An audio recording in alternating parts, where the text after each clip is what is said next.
Doing good. ఈరోజు వచ్చేసి cooking సెక్షన్లో నేను బేబీ పౌడర్స్ ఎలా తయారు చేసుకోవాలో చూపిస్తాను. లైక్ బేబీ పౌడర్స్ అంటే ఇన్ఫాన్స్ కండి, లైక్ మనం ఉగ్గు పెడతాం కదా, సో అలా లైక్ 6 months బ్రెస్ట్ ఫీడింగ్ అయిపోయాక మనము అలాంగ్ విత్ బ్రెస్ట్ ఫీడింగ్ మనం కొంచెం వాళ్ళకి ఫుడ్ కూడా స్టార్ట్ చేస్తాం కదా. సో ఆ ఫుడ్లో ఏ పౌడర్స్ మనం పెడతామో జస్ట్ ఈరోజు ఒక 2 types ఆఫ్ పౌడర్స్ మీకు చేసి చూపిస్తాను. ఓకే అండి, లెట్స్ గెట్ స్టార్టెడ్. ఎస్, ఈరోజు మనం బేసిక్ ఉగ్గు ఎలా తయారు చేసుకోవాలో నేను చూపిస్తున్నాను. ఉగ్గు పౌడర్, దానికి నేను ఇప్పుడు బియ్యం తీసుకుంటున్నాను. బియ్యంతో పాటు కందిపప్పు అండ్ పెసరపప్పు తీసుకుంటున్నాను. ఈ 3 కాంబినేషన్లో నేను పౌడర్ చేస్తున్నాను.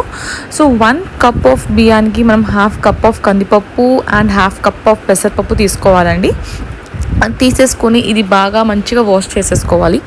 వాష్ ఒక 2-3 times, మనం నార్మల్గా రైస్ ఎలా వాష్ చేస్తాం అలా 2-3 times వాష్ చేసేసి ఇది మంచిగా ఆల్మోస్ట్ ఒక 4-5 hours నానబెట్టేయాలండి. వాటర్ పోసేసి నానబెట్టేయాలి. నానబెట్టేసేసాక అండి 4-5 hours అయిపోయాక ఇలా ఈ ఒక కాటన్ క్లాత్ వేసేసుకొని ఇలా ఆరబెట్టేసుకోవాలండి. కాటన్ క్లాత్ ఎందుకంటున్నా అంటే ఎక్సెస్ వాటర్ ఏమున్నా కూడా తీసేస్తుంది. సో ఒక కాటన్ క్లాత్ వేసేసుకొని ఇలా ఆరబెట్టేసుకోవచ్చు. మీరు ఎండ వస్తే ఎండలో ఆరబెట్టేసుకోవచ్చు. లేదు ఇప్పుడు అపార్ట్మెంట్స్లో ఉంటున్నారు, అలా ఆప్షన్ లేదు అనుకుంటే మీకు ఫ్యాన్ కింద కూడా ఆరబెట్టేసుకోవచ్చు అండి. మంచిగా ఫ్యాన్ కొంచెం స్పీడ్లో పెట్టేసేసి ఇది ఆరబెట్టేసేసుకోవచ్చు. ఇది ఆరాక అండి ఇప్పుడు నెక్స్ట్ ప్రాసెస్ ఏంటి అంటే మనము ఒక almost all it takes like 4 hours అండి, 4 to 5 hours అండి ఆరడానికి. ఆరేసాక మనము ఒక బౌల్కి ట్రాన్స్ఫర్ చేసేసుకొని మీరు ఇప్పుడు మనము వేయించడానికి రెడీ అయిపోయిందండి. ఇప్పుడు ఈ రైస్ కంటెంట్ అనేది దీంట్లో నేను జీలకర్ర యాడ్ చేస్తున్నానండి. జీలకర్ర అండ్ ఓమా కూడా యాడ్ చేస్తానండి. జీలకర్ర ఓమా ఇస్తే కొంచెం వాళ్ళకు టేస్ట్ అనేది వాళ్ళకు ఇస్తుంది కాబట్టి జీలకర్ర అండ్ హెల్ప్స్ ఇన్ డైజెషన్ అండి. ఓమా అనేది ఇప్పుడు రైనీ సీజన్ కాబట్టి వచ్చేది మీకు కాఫ్ కోల్డ్ అలాంటివి కూడా రాకుండా చూడడానికి నేను ఓమా యాడ్ చేస్తున్నానండి. కొంచెం మనం వేయించే ముందు అవి వాటర్ ఒక 5 minutes అలా వాటర్లో డిప్ చేసేసి నానబెట్టేయాలి అండి. నేను వాటర్ పోసేస్తున్నాను. నెక్స్ట్ అండి ఒక 5 minutes నానబెట్టేసేసి మనం వేయించే దాంట్లో అవి వేసేసుకోవాలండి. ఇప్పుడు నేను ఇది ఒక ప్యాన్ పెట్టేసుకుంటున్నాను. ప్యాన్ పెట్టేసేసుకొని నేను జస్ట్ ప్రీ హీట్ చేసుకుంటున్నానండి. లైక్ ఒక 2 to 3 minutes ప్రీ హీట్ చేసుకుందాము. ఎందుకంటే దాంట్లో వాటర్ డ్రాప్లెట్స్ ఉన్నా ఏదున్నా కూడా మనకు లైక్ డ్రై అయిపోతుంది. సో ఒక 2 to 3 minutes నేను ప్రీ హీట్ చేసుకుంటున్నాను. దాన్ని ప్రీ హీట్ చేసుకున్నాక ఇప్పుడు నేను పెట్టుకున్న రైస్ కంటెంట్ నేను దాంట్లో వేసేస్తున్నాను.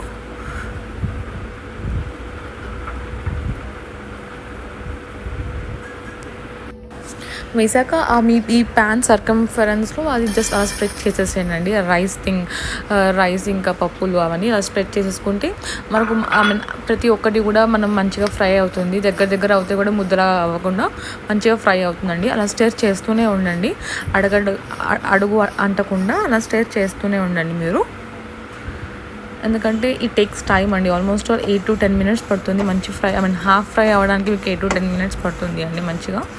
మంచిగా బాగా ఫ్రై చేస్తున్నానండి. సిమ్ మీదనే పెట్టండి. లేకపోతే కొంచెం మీడియం, కొంచెం ఫ్రై అయ్యాక కొంచెం మీడియం చేసుకోండి. బట్ హై అనేది అసలు పెట్టకండి. చెక్ చేస్తూనే ఉండండి మీరు. అది ఎలా వెట్నెస్ పోతుందా, లైక్ తడి ఆల్మోస్ట్ వాటర్ అనేది పోయింది, తడితనం అని అంటాం కదా, అది పోతుందా లేదా అనేది కూడా మీరు చేతిని కూడా చూసుకొని ఆ కన్సిస్టెన్సీ ప్రకారం మీరు ఫ్రై చేసుకుంటూ ఉండండి.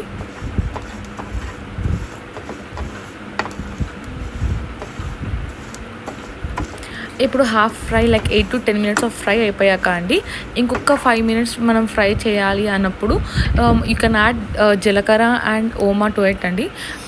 యాడ్ చేసేటప్పుడు కొంచెం వాటర్ వేసాం కదా, ఆ డ్రైన్ చేసేసి దెన్ యాడ్ చేయండి. జీలకర్ర ఇంకా ఓమా మీ రైస్ కంటెంట్కి యాడ్ చేసేసేయండి. యాడ్ చేసేటప్పుడు సిమ్లో పెట్టేసి యాడ్ చేసేసి అండ్ కంటిన్యూస్గా అండి నెక్స్ట్ ఒక 4 to 5 minutes కంటిన్యూస్గా స్టిర్ చేస్తూనే ఉండండి. ఎందుకంటే ఈ జీలకర్ర ఓమా అనేది తొందరగా అడగంటిపోతుందండి. అలా కాకుండా జస్ట్ ఫ్రై చేసేస్తూనే ఉండండి.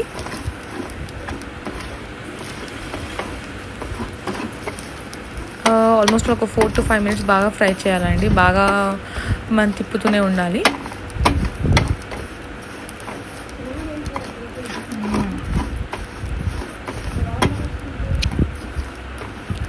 ఒక 2-3 minutes అయితే అయిపోతుందండి ఇది. అంతే అండి. ఇది అయిపోయాక మనం దీన్ని ఒక మిక్సీ జార్కి తీసేసుకొని గ్రైండ్ చేసేసుకోవాలండి. గ్రైండ్ చేసేసుకుంటే ఇలా ఉంటుందండి. This is how it will be అండి ద ఫైన్ పౌడర్. మీరు చూడొచ్చు ఇలా మీకు పౌడర్ అంతా మీకు పప్పులు అన్నీ జస్ట్ ఫైన్గా గ్రైండ్ అయిపోతుందండి. చాలా ఫైన్గా గ్రైండ్ చేయాలి మనము, ఎందుకంటే బేబీస్ కదా. సో మనం కచ్చా పచ్చగా కూడా అసలు ఉండకుండా చాలా ఫైన్గా గ్రైండ్ చేసేసేయండి.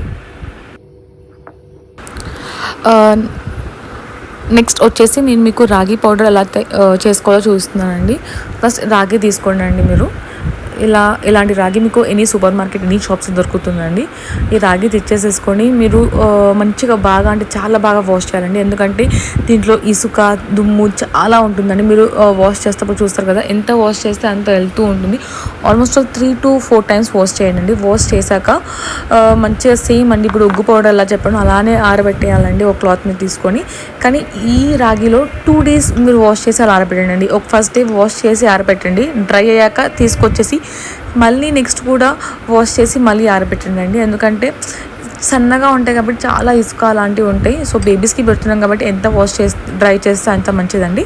సో చేశాక అండి ఇలా ఒక కంటైనర్కి తీసేసుకోండి. తీసేసుకున్నాక నేను ఒక 1 cup ఆఫ్ రాగికి ఒక చిన్న కప్ ఆఫ్ డ్రై ఫ్రూట్స్ కూడా యాడ్ చేస్తానండి. నేను అక్రోట్ తీసుకుంటున్నాను, దాంట్లో 3 types ఆఫ్ డ్రై ఫ్రూట్స్ తీసుకుంటున్నాను. ఆల్మండ్స్ తీసుకుంటున్నాను దాంట్లో నేను, అండ్ జీడిపప్పు తీసుకుంటున్నాను అండి, కాజు. అండ్ ఇట్స్ యువర్ చాయిస్ అండి, మీరు తినే చాయిస్ బట్టి మీరు డ్రై ఫ్రూట్స్ తీసుకోవచ్చు. దాంట్లో ఏంటి రెస్ట్రిక్షన్స్ లేదు, ఇదే తీసుకోవాలి అనేసి. It's all about your choice అండి, మీరు ఏం తింటారు అనేసి. సో నేను 1 full cup ఆఫ్ రాగికి అది తీసుకుంటున్నాను. మళ్ళీ సేమ్ ప్రీహీట్ చేసేసుకోండి ప్యాన్, చేసేసుకొని దాంట్లో నేను వేసేస్తున్నానండి. ఫస్ట్ బాగా సేమ్ స్ప్రెడ్ చేసేసుకొని సర్కంఫరెన్స్కి చేసేసుకొని బాగా మీరు ఫ్రై చేసేసేయండి. సేమ్ ఇది కూడా అంతే అండి, మనం స్టిర్ చేస్తూనే ఉండాలి. ఏది మన అడగంటకుండా.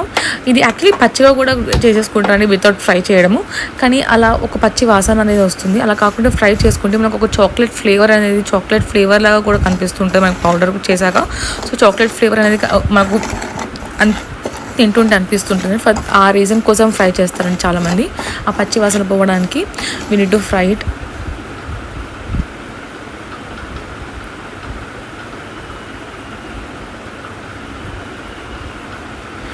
దాంట్లో డ్రై ఫ్రూట్స్ వేసేస్తున్నాను. లేదు ఇలా కూడా చేసుకోవచ్చు తక్కువ క్వాంటిటీ ఉంటే. లేదు మనం సపరేట్గా కుక్ చేసుకుంటాము అంటే తీసేసి సపరేట్గా కూడా మీరు కుక్ చేసేసుకోవచ్చు అండి. That's your choice. ఒక జస్ట్ 1 cup ఆఫ్ క్వాంటిటీ చేస్తున్నామంటే దాంట్లోనే వేసేసి ఒక 2 minutes ఉంచేసేసి you can get it down. But సపరేట్గా మిక్సీ పట్టాలి. సో అలా ఎందుకు మరి తీయడం అని అనిపిస్తే మీరు సపరేట్గానే ఫ్రై చేసుకోండి. మీరు చేసేసుకొని బౌల్కి ట్రాన్స్ఫర్ చేసేసుకోండి డ్రై ఫ్రూట్స్ కూడా. It's like hardly 2 to 3 minutes చాలండి డ్రై ఫ్రూట్స్కి. ఎక్కువ రోస్ట్ అవుతే కూడా మీకు మాడిపోయిన ఫ్లేవర్ వస్తుంది. దాని తర్వాత అండి ఇది సపరేట్గా గ్రైండ్ చేసేసుకోండి, రాగులు వచ్చేసేసి, అండ్ డ్రై ఫ్రూట్స్ కూడా సపరేట్గా గ్రైండ్ చేసేసుకోండి. దాని తర్వాత 2 పౌడర్స్ని మిక్స్ చేసేసుకోండి. సో ఒకటేసారి మాత్రం గ్రైండ్ చేయొద్దు అండి, ఎందుకంటే డ్రై ఫ్రూట్స్ కదా అవి సరిగా గ్రైండ్ అవ్వవు, కచ్చపచ్చానే ఉండిపోతాయి మీకు. సో ఫైనలీ అండి 2 పౌడర్స్ నేను గ్రైండ్ చేశాక ఒక బౌల్కి ట్రాన్స్ఫర్ చేసేసాను. దాంట్లో మీకు చూస్తే ఇలా ఉంటుందండి పౌడర్, మీకు some sort of chocolatey powder లాగా అనిపిస్తుంటుంది. మీకు ఫ్లేవర్ కూడా ఆల్మోస్ట్ అలానే ఉంటుందండి, చాక్లెట్ పౌడర్ టేస్ట్ లాగా. ఇది ఇన్ఫాన్స్ పెట్టచ్చు, ఇన్ఫాన్స్ నుంచి ఎల్డర్ పీపుల్ వరకు కూడా యూస్ చేయొచ్చండి. ఇవి ఎలా కుక్ చేయాలో కూడా మీకు నెక్స్ట్ వీడియోస్లో నేను అప్లోడ్ చేస్తానండి. ఈ రోజు వరకు అయితే నేను పౌడర్స్ చూపించాను, దాని కమింగ్ వీడియోస్లో దీని ప్రాసెస్ కూడా నేను అప్లోడ్ చేస్తానండి షూర్గా.